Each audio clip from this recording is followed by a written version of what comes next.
Marcos capítulo 10, y vamos a leer los versículos 1 al 12 en esta mañana. Marcos capítulo 10, versículos 1 al 12. Levantándose de allí, es decir, de la ciudad de Capernaum, Jesús se fue a la región de Judea y al otro lado del Jordán, y se reunieron de nuevo las multitudes junto a él, y una vez más, como acostumbraba, les enseñaba. Y se le acercaron algunos fariseos, y para ponerle a prueba, le preguntaban si era lícito a un hombre divorciarse de su mujer. Y ellos respondiendo él les dijo: ¿qué os mandó Moisés? Y ellos dijeron: Moisés permitió al hombre escribir carta de divorcio y repudiarla. Pero Jesús les dijo: por la dureza de vuestro corazón os escribió este mandamiento, pero desde el principio de la creación Dios los hizo varón y hembra. Por tanto, lo que Dios ha unido, ningún hombre lo separe. Y ya en la casa los discípulos volvieron a preguntarle sobre esto, y él les dijo: cualquiera que se divorcie de su mujer y se casa con otra, comete adulterio contra ella, y si ella se divorcia de su marido y se casa con otro, comete adulterio. En el día de hoy estamos retomando nuestra serie expositiva en el Evangelio de Marcos, y providencialmente me toca reiniciar con un pasaje bastante difícil. No porque sea complicado en sí mismo, sino por la carga emocional que conlleva hablar acerca del divorcio. Seguramente todos aquí, de una forma u otra, han sido impactados con un divorcio. Todos aquí. Alguien cercano que ha pasado por la amarga experiencia de un divorcio, un amigo, un familiar. Otros han sido directamente afectados por el divorcio de sus padres o por la destrucción de sus propios matrimonios. Mis hermanos, este es un tema sensible que debe ser expuesto con empatía y con un corazón pastoral. Y de verdad, créanme que esa ha sido mi oración en todos estos días. El Señor sabe que no es mi intención en esta mañana remover heridas que en algunos casos están muy frescas, o traer a la memoria de ninguno de ustedes recuerdos amargos de situaciones que marcaron sus vidas hasta el día de hoy. Pero este es un tema que no podemos pasar por alto, no solo porque se encuentra en la Biblia y nosotros debemos predicar todo el consejo de Dios, sino también por la relevancia que este asunto tiene para todos nosotros, independientemente de cuál sea nuestro estado civil. Hermanos, el divorcio era un serio problema en los días del Señor, eso lo vamos a ver en un momento, pero en esta época ha llegado a ser una epidemia. En la década del 2005 al 2014, en República Dominicana, se registraron 176.561 divorcios. Estamos hablando de un promedio de más de 17,000 divorcios al año. Miles y miles de personas fueron afectadas, directa o indirectamente, por cada uno de esos divorcios. Los hijos, los padres de ambas partes, amigos cercanos, amigos mutuos. Si a eso le añadimos la cantidad de matrimonios que no se han divorciado legalmente, pero que viven dentro de la misma casa y bajo el mismo techo como si estuvieran divorciados, estamos hablando de una crisis de enormes proporciones. Y es una crisis que no parece que vaya a mejorar en el futuro por la forma tan ligera como muchos toman hoy el voto matrimonial. Una conocida actriz de televisión norteamericana, que para colmo profesa ser cristiana, Dijo lo siguiente después de haberse divorciado de su esposo para poder dedicarse más de lleno a su carrera. Ella dice: yo soy más feliz ahora que lo que era antes del divorcio, porque ahora soy yo misma tomando mis propias decisiones. Y más adelante añadió: mi esposo y yo ahora somos más felices siendo amigos divorciados que siendo enemigos casados. Eso suena bastante lógico, ¿verdad? Parece razonable pensar que es mucho mejor tener un amigo con el que una vez estuviste casado que tener a un enemigo en tu misma casa. Eso parece razonable. Pero hermanos, ¿qué enseña la palabra de Dios con respecto a esto? ¿Es el matrimonio una relación que podemos tratar con tanta ligereza, que podemos dar por terminado a conveniencia? Esa es la pregunta que yo quisiera responder en esta mañana a la luz de este pasaje del Evangelio de Marcos, que gira en torno, a una pregunta que hicieron los fariseos. Ellos estaban interesados en hablar acerca del divorcio, pero como veremos en un momento, Jesús estaba interesado en hablar acerca del matrimonio. Ellos querían saber acerca del divorcio. Jesús quería que todos nosotros supiéramos algo acerca del matrimonio. Dice en el capítulo 10, versículo 1, una vez más: levantándose de allí, Jesús se fue a la región de Judea y al otro lado del Jordán, y se reunieron de nuevo las multitudes junto a él, y una vez más, como acostumbraba, les enseñaba. En este versículo estamos entrando en el último tramo del ministerio terrenal de nuestro Señor Jesucristo. El Señor ha salido definitivamente de la región de Galilea, al norte de Palestina, y se dirige hacia la región de Judea, al otro lado del Jordán, es decir, hacia una región, un lugar llamado Perea. Ahora, ¿por qué ese dato es importante? Bueno, ese dato es importante porque esa región estaba gobernada por Herodes Antipas. Y si ustedes recuerdan, Herodes Antipas le había quitado la mujer a su hermano Felipe y se había casado con ella, y luego mató a Juan el Bautista porque había denunciado su divorcio ilegítimo. Y era en ese lugar donde se encontraba Jesús cuando los fariseos vinieron con esta pregunta inocente. Una gran multitud se congrega a su alrededor. El Señor comienza a enseñarles la palabra, y entonces aparecen los fariseos y deciden ponerle al Señor una emboscada, preguntándole sobre un tema sumamente controversial y sumamente peligroso en esa región particular de la tierra de Palestina: la legitimidad del divorcio. Versículo 2: y se le acercaron algunos fariseos, y para ponerle a prueba le preguntaban si era lícito a un hombre divorciarse de su mujer. En Mateo 19:3, que es el pasaje paralelo, nosotros encontramos la misma pregunta, pero en términos más concretos: ¿es lícito a un hombre divorciarse de su mujer por cualquier causa? Noten, mis hermanos, y esto es importante, que ellos están presuponiendo que el divorcio está permitido. La pregunta no es si era lícito el divorcio, la pregunta es si era lícito hacerlo por cualquier causa, hacerlo por cualquier motivo. Y el trasfondo de esta pregunta es la correcta interpretación de lo que decía la ley de Moisés en Deuteronomio 24. Los israelitas habían estado inmersos en la cultura egipcia por más de 400 años, donde fueron esclavos, y habían absorbido muchas de sus costumbres paganas, incluyendo una visión muy ligera acerca del matrimonio. Tal parece que el divorcio era muy común entre los israelitas en ese tiempo, pero en vez de prohibir el divorcio, lo que hace el Señor es regularlo, introduciendo una limitante en un caso particular. Yo voy a leerles Deuteronomio 24, no tienen que buscarlo, pero en los versículos 1 al 4, esto es lo que dice la palabra de Dios.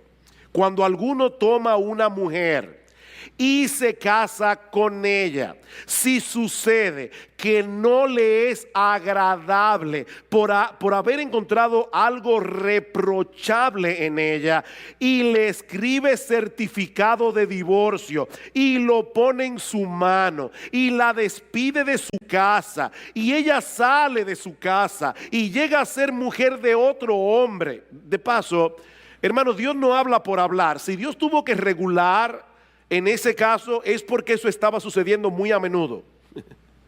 Los hombres estaban divorciándose de sus mujeres por cualquier cosa. Ellas se iban y se casaban con otra persona, y dice ahora el Señor: si el segundo marido también la aborrece y le escribe certificado de divorcio, lo pone en su mano y la despide de su casa, o si muere este último marido que la tomó para ser su mujer, y aquí está la ley: al primer marido que la despidió no le es permitido tomarla nuevamente como mujer, porque ha sido menospreciada, pues eso es abominación ante el Señor. No traerás pecado sobre la tierra que el Señor tu Dios te da por heredad. Es a ese pasaje que están aludiendo los fariseos en Marcos capítulo 10. Ahora, este pasaje no promueve el divorcio. De hecho, este pasaje ni siquiera nos da un juicio de valor sobre cómo deberíamos ver el divorcio. Simplemente regula este caso particular. Si una persona se divorciaba de su mujer por haber hallado en ella algo reprochable, y esta mujer se casaba con otro hombre, si se daba el caso de que ese otro hombre también se divorciara o muriera, su primer marido no podía volver a casarse con ella bajo ninguna circunstancia. Y básicamente lo que Dios está diciendo aquí es: la mujer no es un juguete que tú puedes desechar cuando tú quieras y volverla a tomar cuando tú quieras. Piénsalo bien antes de poner en su mano una carta de divorcio. Mis hermanos, la relación matrimonial no es como el contrato de cable. Cuando tú tienes un cable, cable TV en tu casa, tú puedes buscar otra compañía, a tratar, a ver si los canales que tienes son mejores que los que tú tienes en el otro plan. Y si no te conviene, puedes volver a la otra compañía, de nuevo, a la anterior. Pero Dios está diciendo: no hagas eso con el matrimonio. El matrimonio es un vínculo sagrado. El matrimonio no puede ser tratado con tanta ligereza. Ahora bien, ¿a qué se refiere el texto de Deuteronomio 24 al hablar de algo reprochable o de algo indecente, como dice la Reina Valera del 60? Bueno, en el tiempo del Señor, y esa fue la razón de la pregunta, en el tiempo del Señor las opiniones estaban divididas con respecto a esto. Por un lado estaba la escuela de un rabino llamado Shammai, que decía que la única causa legítima para el divorcio era el adulterio. Obviamente esa interpretación de Deuteronomio 24 tiene un gran problema. ¿Qué se hacía con las adúlteras y con los adúlteros en el Antiguo Testamento?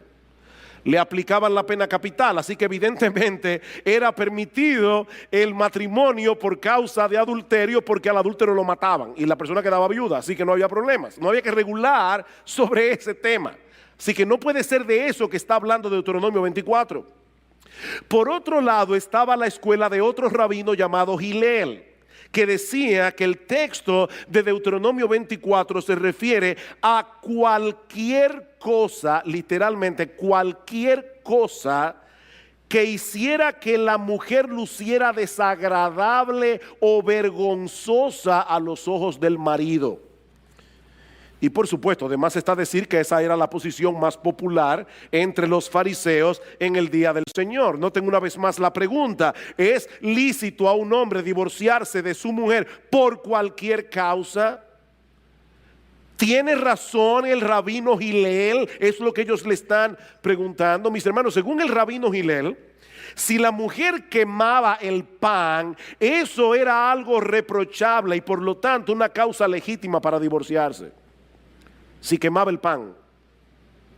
Si el hombre conocía a otra mujer que a sus ojos era más hermosa que la suya, su esposa había llegado a ser algo vergonzoso para él y podía divorciarse. De hecho, Flavio Josefo, que era un conocido historiador del siglo I, llegó a incluir el mal aliento como una de esas cosas reprochables. Imagínense esa pobre mujer haciendo gárgara el día entero. Era increíble. Y aunque nosotros no tenemos el tiempo para considerar en detalle Deuteronomio 24, muchos estudiosos del Antiguo Testamento, y yo concuerdo con esto, piensan que esa cosa indecente, esa cosa reprochable puede referirse a una conducta indecorosa de parte de la mujer que no llegaba a ser adulterio. O sea, probablemente se refiere a un hombre que ve a su esposa comportarse de una manera que para él era vergonzoso, pero no llegaba a ser un adulterio que justificara que ella fuera condenada a la pena capital. Ahora, es un texto difícil. El punto es que los fariseos no estaban interesados en conocer su interpretación. Ellos querían hacer quedar mal a Jesús delante de la gente. Tal vez sospechaban que el Señor iba a estar de acuerdo con la posición más estricta y que eso iba a restarle popularidad. O tal vez esperaban ponerlo en una situación bien difícil con Herodes Antipas. Recuerden que Marcos dice, ellos lo pusieron a prueba. Esto fue una emboscada, mis amados hermanos. Ellos pusieron a Jesús en riesgo. ¿Cómo resuelve Jesús este dilema? Llevándolos a considerar el diseño original de Dios para el matrimonio. Ya vimos la pregunta de los fariseos, veamos ahora en segundo lugar la respuesta de Jesús. Versículo 3. Me encanta esta respuesta. Y respondiendo él les dijo, ¿qué os mandó Moisés? Es una pregunta interesante. El Señor apeló a la Biblia, no a la opinión de un rabino, no a ninguna escuela rabínica. Ellos estaban diciendo, ¿qué te parece lo que dice Gilel o lo que dice Shammai? Y Jesús le dice, ¿qué le parece a ustedes si vamos a la Biblia? ¿Qué dice Moisés? Jesús descansaba plenamente en la autoridad de las Escrituras, no en la opinión de los hombres. Mis hermanos, lo que la Biblia dice es lo que Dios dice.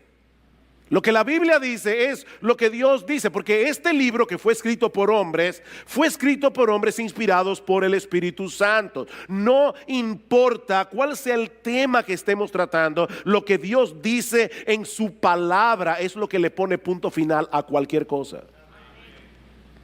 No lo que a nosotros nos parece más lógico en una situación particular. Y yo digo esto porque muchas veces cuando estamos hablando acerca de este tema del divorcio y del nuevo matrimonio, nosotros cometemos el error de argumentar a favor de una postura partiendo de un caso particular que apela a nuestra sensibilidad. Casos que no nos ayudan a ser objetivos porque apelan a nuestras emociones. ¿Cuántas veces hemos oído este ejemplo? ¿Qué debe hacer una mujer que está casada con un hombre que casi ni habla? Y cuando abre la boca, o es para pelear, o es para demandar algo, o es para criticar. ¿Debe continuar casada con ese patán? Miren, mis hermanos, yo no quisiera que esto sonara a falta de empatía con las mujeres que están pasando por esa terrible situación, pero esa no es la primera pregunta que nosotros debemos hacer. La primera pregunta es, ¿qué dice Dios en su palabra acerca del matrimonio? Otra vez, el Señor Jesucristo es la segunda persona de la Trinidad. Él es la compasión encarnada. Si hay alguien, mis amadas hermanas, que entienden cuando ustedes son maltratadas verbalmente o emocionalmente por sus maridos, si hay alguien que las entiende, es el Señor. Sin embargo, Él basó su argumentación en las Escrituras. ¿Qué dice la Biblia?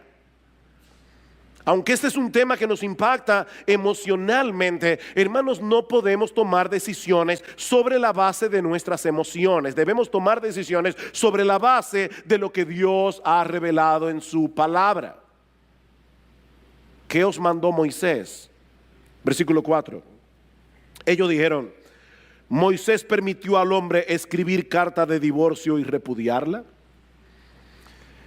Y Jesús le dijo, sí, por la dureza de vuestro corazón os escribió este mandamiento, pero desde el principio de la creación Dios los hizo varón y hembra.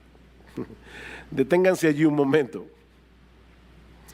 Los fariseos tenían una visión tan distorsionada del matrimonio que lo único que parecía importarles eran las disposiciones legales. Mientras el marido cumpliera con poner en la mano de su mujer desechada una carta de repudio tal como estaba estipulado en la ley, todo estaba bien. Pero Jesús quiere hacerles ver que lo que está en juego aquí es mucho más importante que un documento legal. Vuelvan al Génesis, les dice el Señor, para ver cuál fue el diseño original de Dios con respecto al matrimonio. ¿Cómo debía ser el matrimonio antes de la entrada del pecado, antes de que el pecado del hombre dañara las cosas? Porque ese diseño original, y subrayen esto en negrita, ese diseño original sigue siendo la norma para nosotros hoy.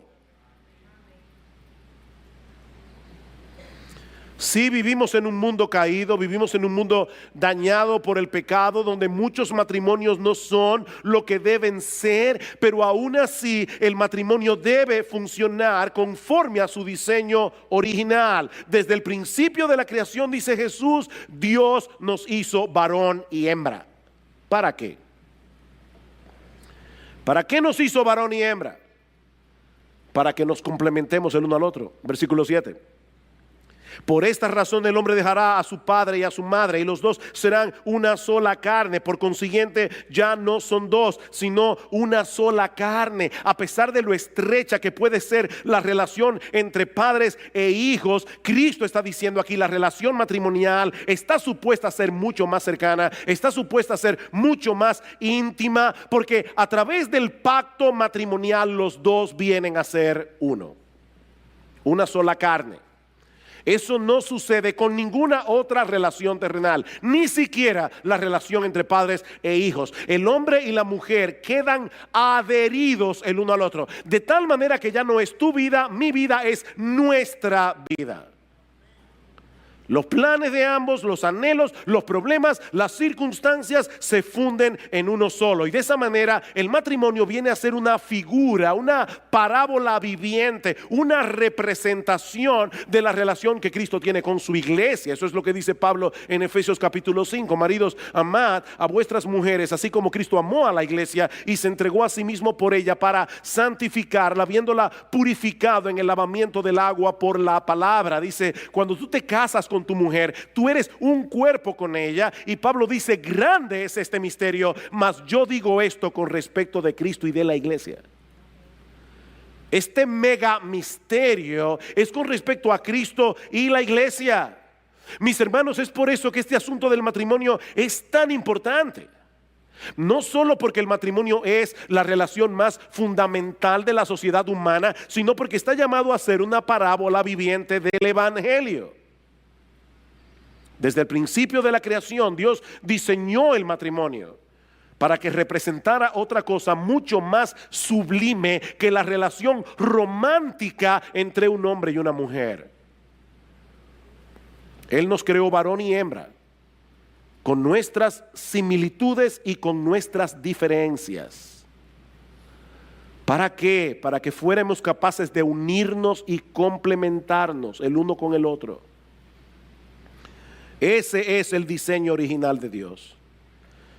Esa es la norma que seguirá vigente hasta que nuestro Señor Jesucristo regrese en gloria. Un hombre y una mujer que abandonan padre y madre para unirse y llegar a ser una sola carne. No dos hombres, no dos mujeres, no un trío, ni cualquier otra combinación que los seres humanos en su locura y en su rebeldía contra Dios decidan hacer.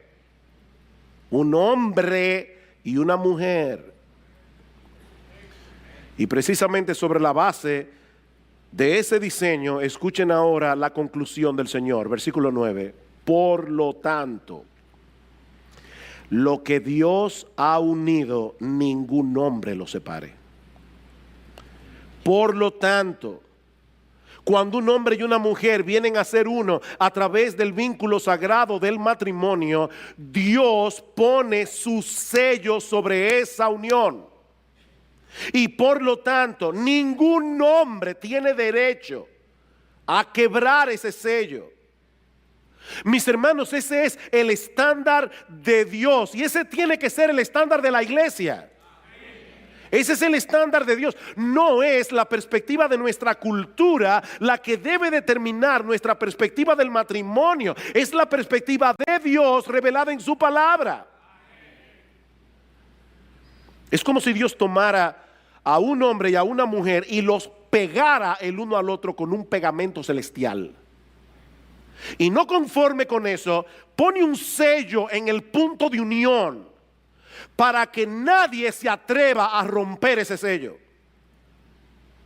En Malaquías capítulo 2, Dios es bien claro en el versículo 15. Dice: Dios aborrece el divorcio. Dios odia el divorcio. A Dios le repugna el divorcio. Eso es lo que dice la Biblia. Y de hecho, el texto de Malaquías es bien fuerte porque dice: y al que mancha de violencia sus vestidos. Y parece que la idea es como si tú le enterraras un puñal a la otra persona y su sangre te salpicara. Dios odia el divorcio. Alguien decía que hay al menos 3 cosas que nosotros podemos decir con toda seguridad acerca del divorcio, a la luz de la enseñanza bíblica. 3 cosas con las que todo creyente debe estar de acuerdo. Hay controversias en el pueblo de Dios con respecto a este tema, pero yo voy a decir 3 cosas que si tú eres cristiano y tú crees en la Biblia, tú vas a estar de acuerdo conmigo. La primera es que todo divorcio es contrario al diseño original de Dios. Todo divorcio es contrario al diseño original de Dios. Eso es lo que el Señor está diciendo aquí. En el principio, Dios los creó varón y hembra para que se unieran el uno al otro en un vínculo indisoluble. Eso no puede estar sujeto a debate entre personas que creen que la Biblia es la palabra de Dios. Lo segundo es que cada divorcio envuelve el pecado de uno de los cónyuges, siempre. O de los dos. Eso tampoco puede ser debatido. Siempre que ocurre un divorcio hay pecado de por medio. Sea el pecado de uno, sea el pecado de los dos, pero alguien tiene que haber quebrantado la ley de Dios para haber llegado a ese punto de ruptura. Lo tercero es que cada pareja que se divorcia está separando lo que Dios unió. Cada pareja que se divorcia está separando lo que Dios unió. Eso tampoco es debatible. Es por eso, mis hermanos, que resulta imposible tener un divorcio indoloro. Una vez alguien vino a mi oficina, una persona que no es miembro de esta iglesia, pero me dijo: pastor, yo necesito ayuda, me estoy divorciando de mi marido y yo quiero que usted se intervenga, nos ayude para que esto no sea traumático. Yo le dije: mira, yo te quiero mucho, pero yo no puedo hacer eso. Es imposible tener un divorcio que no sea traumático. Ni el mejor consejero del mundo, yo no lo soy, pero ni el mejor consejero del mundo puede ayudarlos para tener un divorcio indoloro. Cuando nosotros pegamos 2 pedazos de madera con un pegamento bien potente, no se pueden volver a separar sin que se rompan en algún lado. Eso es imposible. Todo divorcio es traumático, porque estamos rompiendo lo que Dios unió a través de un pacto. Pero hermanos, lamentablemente nuestra sociedad occidental ha sufrido cambios muy profundos en las últimas décadas y eso atenta directamente contra esa perspectiva bíblica del matrimonio. Hasta hace relativamente poco tiempo la gente solía pensar en el matrimonio como una unión contractual permanente, diseñada con el fin de proveer amor mutuo, procreación y protección. Y que esa unión contractual imponía sobre los cónyuges obligaciones con respecto a Dios y con respecto a la sociedad. Ese era el concepto que la gente tenía antes del matrimonio. Pero desde hace unas décadas el matrimonio ha comenzado a ser percibido como un contrato sexual temporal, diseñado para la gratificación de las partes individuales.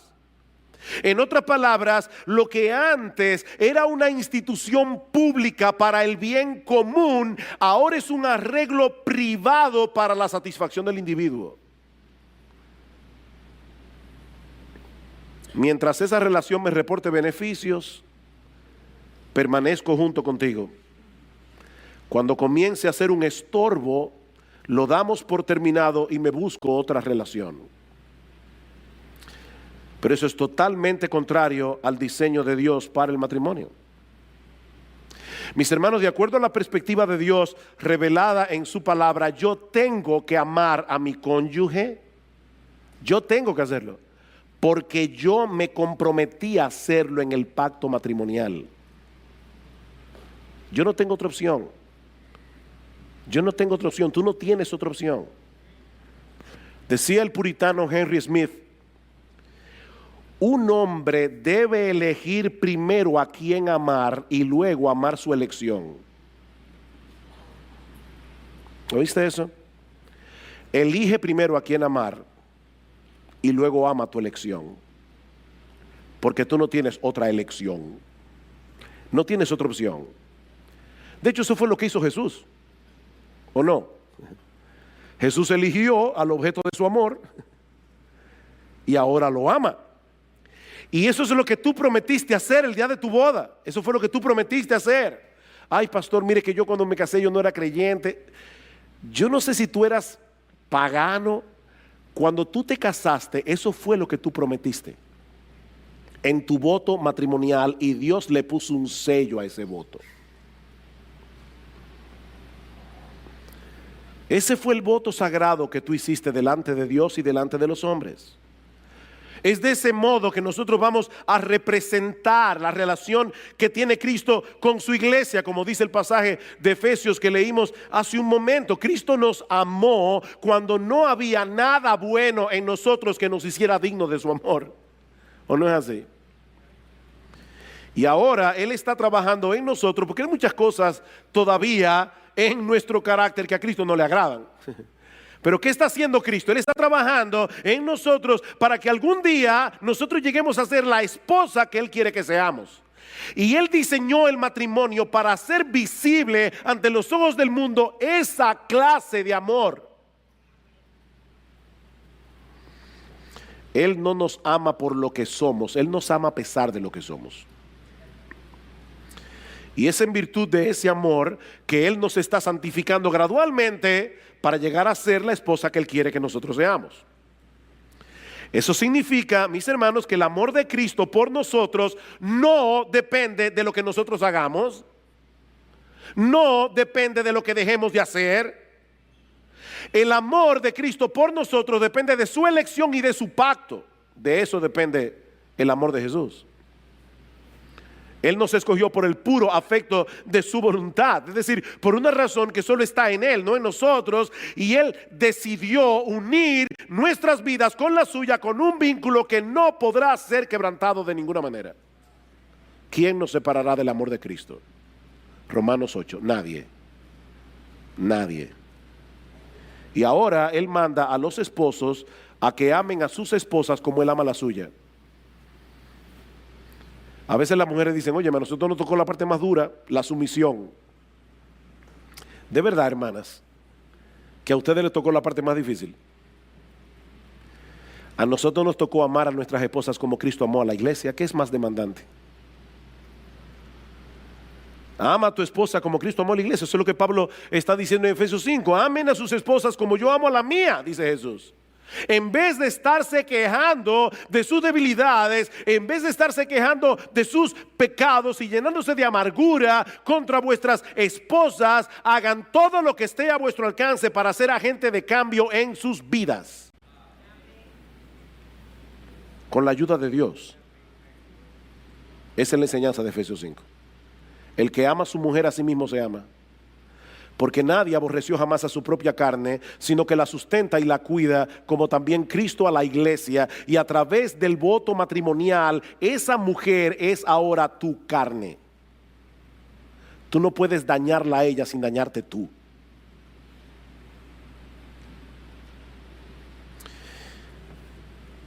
Yo les dije, hermanos, este pasaje, ¿verdad?, comienza con una pregunta sobre el divorcio, pero de lo que habla Jesús es del matrimonio.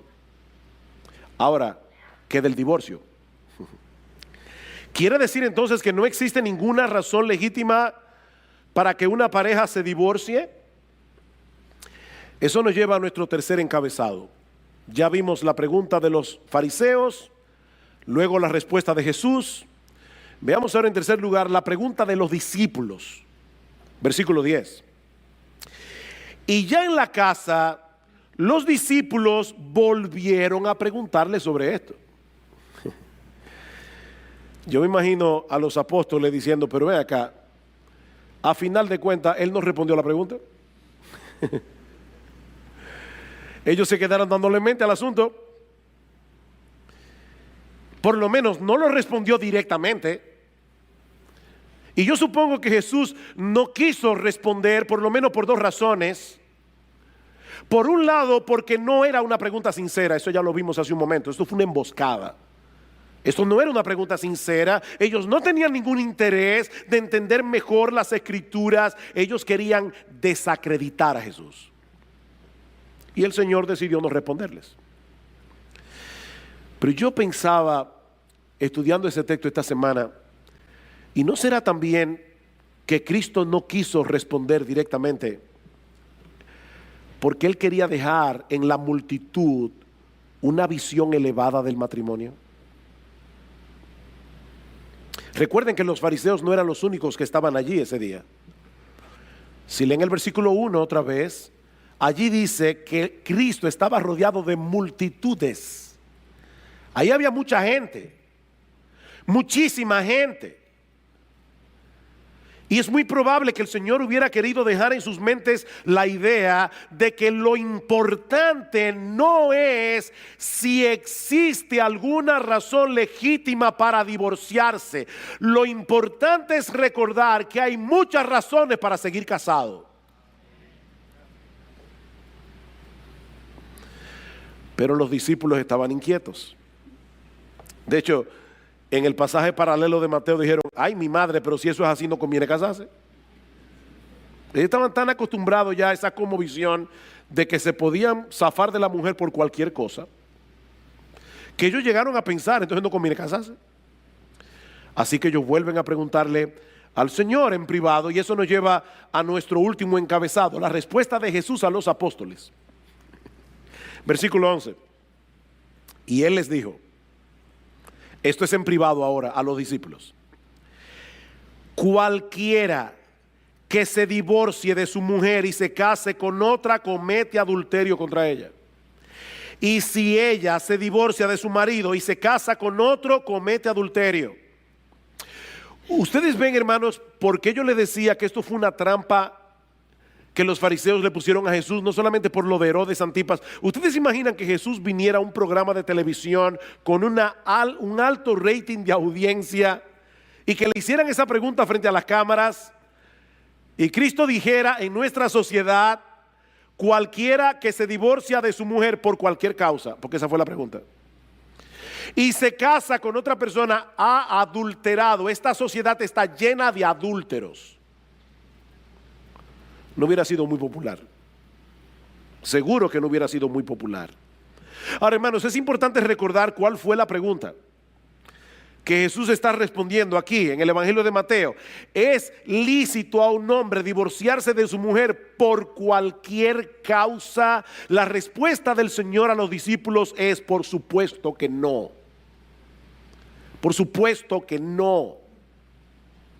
No importa lo que las leyes humanas digan al respecto. Lo que Dios unió, el hombre no lo puede separar. Ese matrimonio se registró en la oficialía celestial y Dios no lo ha tachado. De manera que si un hombre se divorcia de su mujer por cualquier causa y se casa con otra, está cometiendo adulterio. Y lo mismo ocurre en el caso de una mujer que se divorcia de su marido y se casa con otro hombre. Están cometiendo adulterio porque a los ojos de Dios continuaban casados. Mis hermanos, no hay que ser un experto en teología para entender lo que el Señor está diciendo aquí. Nadie tiene derecho a separar lo que Dios unió, a no ser que el divorcio se lleve a cabo por una causa legítima. Y eso es lo que vemos en la respuesta más completa que aparece en el pasaje paralelo en el Evangelio de Mateo. Mateo 19:9, y yo os digo que cualquiera que se divorcie de su mujer, salvo por infidelidad, y se casa con otra, comete adulterio. La versión Reina Valera lo dice de esta manera: yo os digo que cualquiera que repudia a su mujer, salvo por causa de fornicación, la palabra allí es porneia e incluye una amplia gama de pecados sexuales, salvo por causa de fornicación, y se casa con otra, adultera, y el que se casa con la repudiada, adultera. Es la misma enseñanza que encontramos en el Sermón del Monte, Mateo 5:31. También fue dicho: cualquiera que repudie a su mujer, dele carta de divorcio. Pero yo os digo que el que repudia a su mujer, a no ser por causa de fornicación, hace que ella adultere, y el que se casa con la repudiada comete adulterio. Es sobre la base de esos dos pasajes que la mayoría de los protestantes a través de los siglos han sostenido, y nuestra iglesia sostiene esa postura, que el pecado de fornicación es la única causa legítima por la que Dios permite que la parte inocente inicie un proceso de divorcio. Ahora, noten, mis hermanos, lo que yo estoy diciendo y lo que no estoy diciendo. Yo no estoy diciendo que la parte inocente tiene que divorciarse. No, yo no he dicho eso. En el Evangelio hay lugar para el perdón y hay lugar para la restauración. Y siempre que sea posible, oigan lo que estoy diciendo, hermano, porque a veces no es posible. Siempre que sea posible, es mejor tratar de recomponer un matrimonio que está dañado que disolverlo. Siempre que sea posible. Pero Dios sabe que a veces no es posible, y por eso Dios permite a la parte inocente tomar la decisión de dar por terminada la relación, siempre y cuando sea por causa de infidelidad. Así como en el Antiguo Testamento el adulterio rompía el vínculo matrimonial porque el adúltero era apedreado, lo que Jesús está diciendo es que en el Nuevo Testamento se da permiso al cónyuge inocente a que se divorcie por esa causa. Eso es básicamente lo que el Señor nos enseña en estos dos textos del Evangelio de Mateo.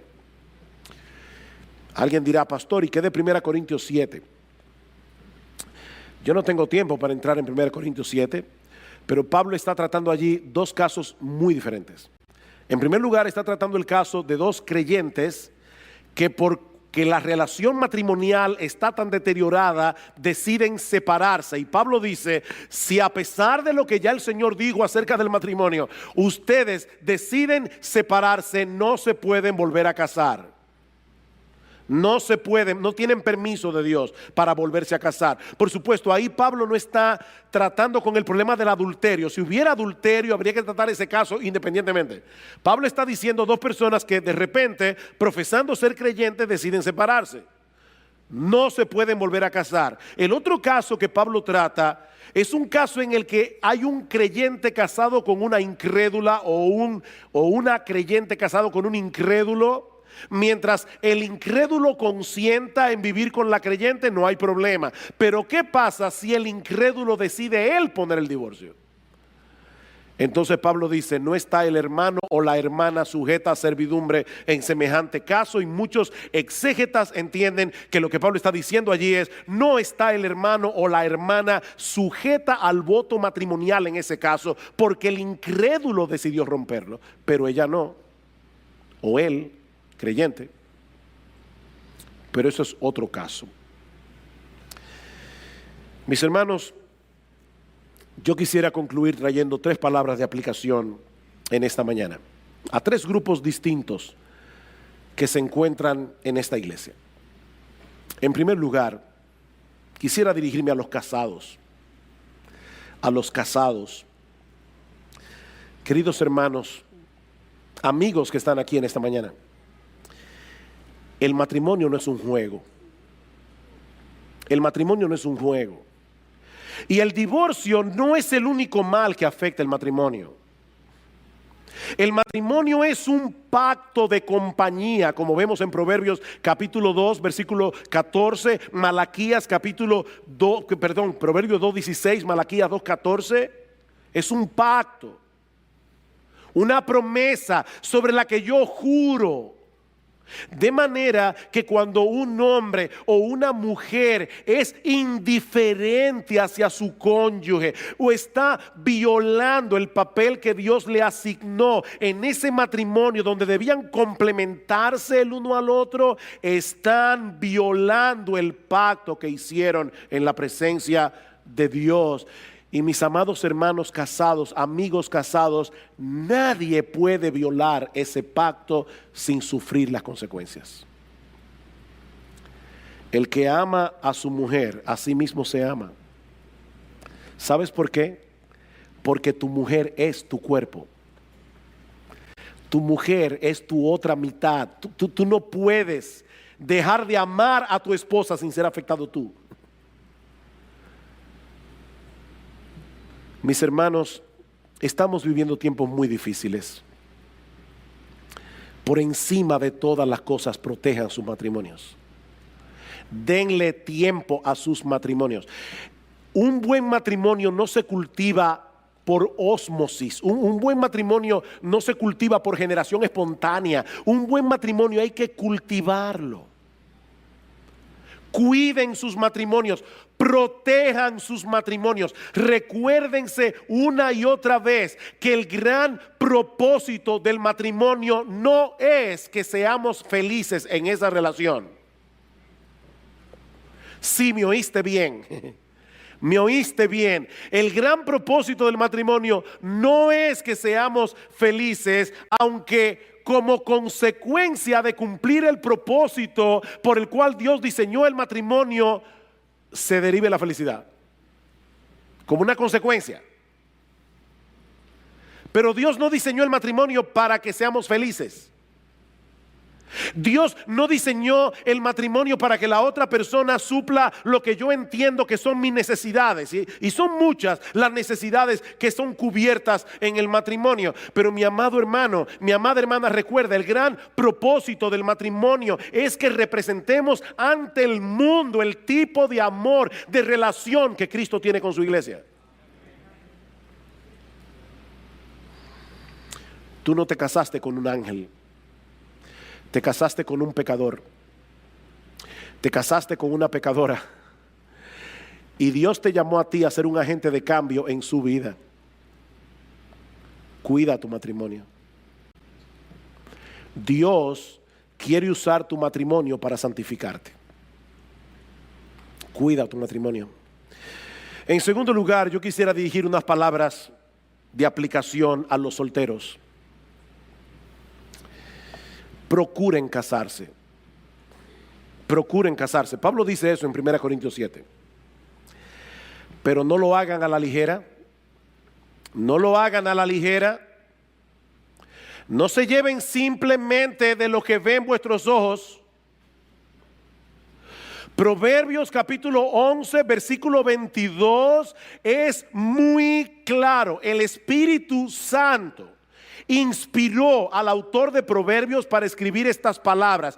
Como zarcillo de oro en el hocico de un cerdo es la mujer hermosa apartada de razón. Si te casas por el zarcillo, créeme, los años van a pasar. El zarcillo se marchitará y te quedarás con el cerdo.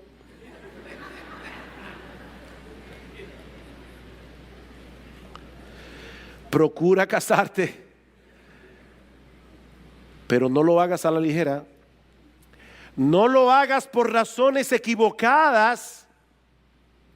Yo no sé cuántas veces se ha dicho esta frase: yo me divorcié porque yo no encontré en el matrimonio lo que yo estaba buscando. ¿Y qué era lo que tú estabas buscando?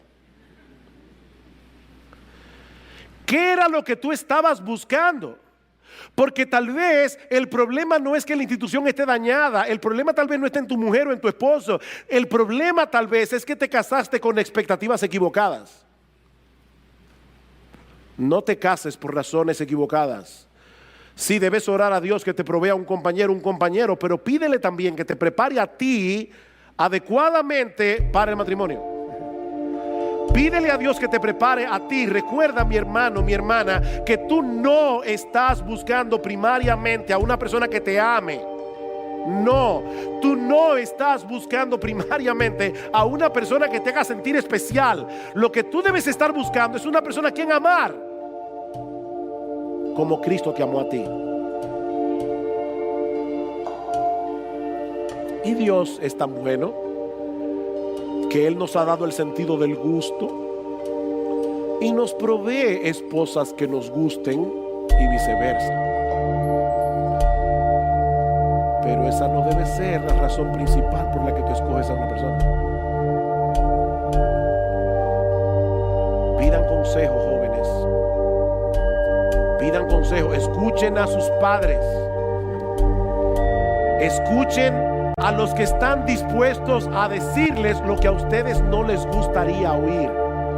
Es con esa gente que deben buscar consejo antes de casarse. Porque el matrimonio no es solo para toda la vida. El matrimonio determinará en muchos sentidos tu felicidad o tu desgracia en este mundo.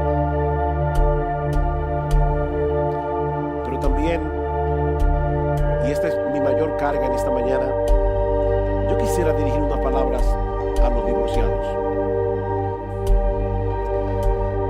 Yo sé que lo que se ha dicho hoy acerca del matrimonio y acerca del divorcio tiene que haber sido duro de escuchar para algunos de ustedes. Y de verdad, eso mi esposa lo sabe porque se lo decía en estos días, eso ha cargado mucho mi corazón. Mucho. Y he pensado en algunos de ustedes por nombre. Si tú eres creyente, recuerda que tu identidad primaria no es divorciado o divorciada. Esa no es tu identidad. Tu identidad es cristiano o cristiana. Cristiano o cristiana. La sangre de Cristo te perdonó de todo pecado. Y Dios te adoptó como su hijo, con todos los derechos, con todas las prerrogativas de un hijo, independientemente de cuál sea tu estado civil. Mis hermanos, la Biblia no dice que un divorcio injustificado sea un pecado imperdonable. La Biblia no dice que tú eres ciudadano de segunda categoría en el reino de Dios por ser divorciado o por ser divorciada. Si te has arrepentido de tus pecados, Dios te ha perdonado plenamente. Dios te ha perdonado plenamente. Y si nosotros sabemos que el divorcio tiene consecuencias que perduran,